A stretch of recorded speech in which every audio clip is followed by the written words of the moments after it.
Important है। पहली बात तो यह है कि जिस तरह आज अली ज़फ़र साहब ने अपने कंक्लूड कर लिए हैं जो आर्गूमेंट्स हैं, सुबह सदर साहब की तरफ से जो सलमान अगन राजा साहब ने कंक्लूड करने हैं और जो president supreme court bar association ने करने हैं। उसके बाद कल जज साहब ने ये कहा है कि वो पूरा दिन बैठेंगे और कल ये फ़ैसला इंशाल्लाह आ जाएगा।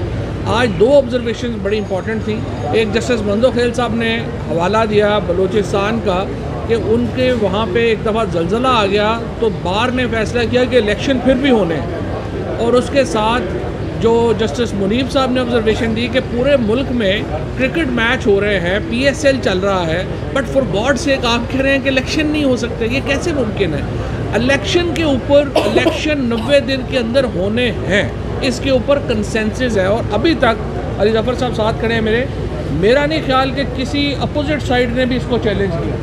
इस पर इत्तफाक़ राय है कि मुकम्मल के इस पर 90 दिन के अंदर इलेक्शन होने हैं। और बाकी अली ज़फ़र साहब ने कहा हम कहते हैं कि गवर्नर नहीं देता तो फिर सदर देगा और इलेक्शन कंडक्ट जो है वो इलेक्शन कमीशन कराएगा। सदर ममलिकत ऑलरेडी 9 अप्रैल की तारीख अनाउंस कर चुके हैं, जिसका मतलब ये है कि 52 दिन के अंदर जो है वो मुल्क में इलेक्शन होने हैं, KP में और पंजाब में। मैं फिर ये हुकूमत को कहूँगा, आप इससे आइन के साथ खिलवाड़ ना करें।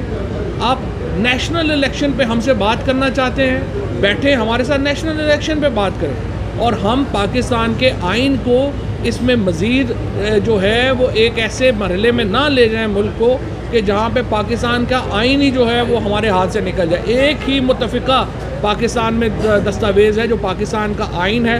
तमाम पार्टीज़ को, तमाम लोगों को इसके ऊपर कंसेंसस करना चाहिए।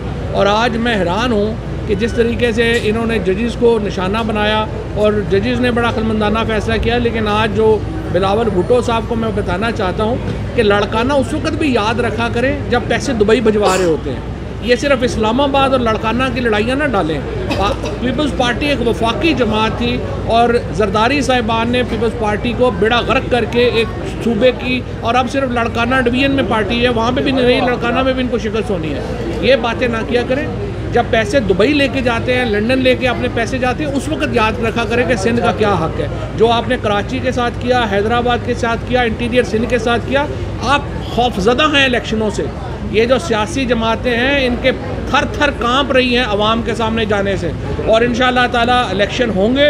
और कल जामपुर में आपने देख लिया, जहाँ जहाँ इलेक्शन हुआ है अवाम ने अपना फ़ैसला दिया है। बार्स के इस इलेक्शन में वकला ने अपना फ़ैसला दिया है और इंशाअल्लाह अब जनरल इलेक्शन होगा तो इनको लग पता जाएगा। अच्छा बैरिस्टर साहब, सवाल ये है कि अगर इलेक्शन हो जाते हैं सूबाई असम्बलियों दोनों में, KPK में और पंजाब में नूली की हुकूमत आती है, KP में PTI की हुकूमत फ़र्ज़ कर रहे हैं, तो आगे कौमी के इलेक्शन होने हैं तो वहाँ पर निगरान सेटअप नहीं होगा, इलेक्शन होंगे।